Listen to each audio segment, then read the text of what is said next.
สส่วนลาวบรรดาเผ่าจากผลงานชัยชนะอันสง่างามดังกล่าวจึงให้กองทัพประชาชนลาวญาติได้เหรียญค่ำแห่งชาติจำนวน4หน่วยอย่างสมเกียรติสมกับว่ากองทัพวิรชนของชาติลาววิรชนคนลาวพิละอาถรรพ์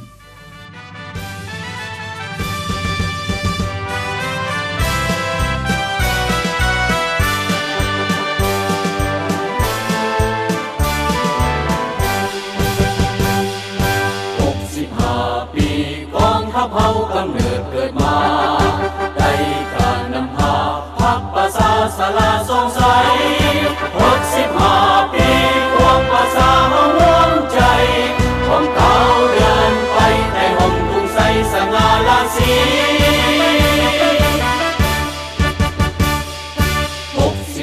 65 ปีบนเส้นทางทุรกันดารกองทัพเผ่าอาถรรพ์กล้ากันเข้มแข็งนิสัย65 ปีเติมทวีเติมใหญ่ขยายหลักสูตรหมู่บ้านโอยไว้ปลดปล่อยสาได้มีใส่สมบูรณ์วันนี้ได้ฟ้าเล่าใหม่มุ่งเมืองแวววาวสดใสสาวดาวห่วงแห่งห่วงใจเราเดินไปพบปะสร้างสรรค์พัฒนาในสันติภาพยืนยงเอาสืบต่อมวลเสือกองทัพเราองอาจลือสา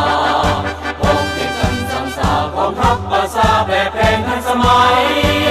เป็นกำแพงเพชรเพชรแรงอาชีพผ้าไตปกป้องเมืองเราใหม่ก้าวเดินไปสู่วัฒนา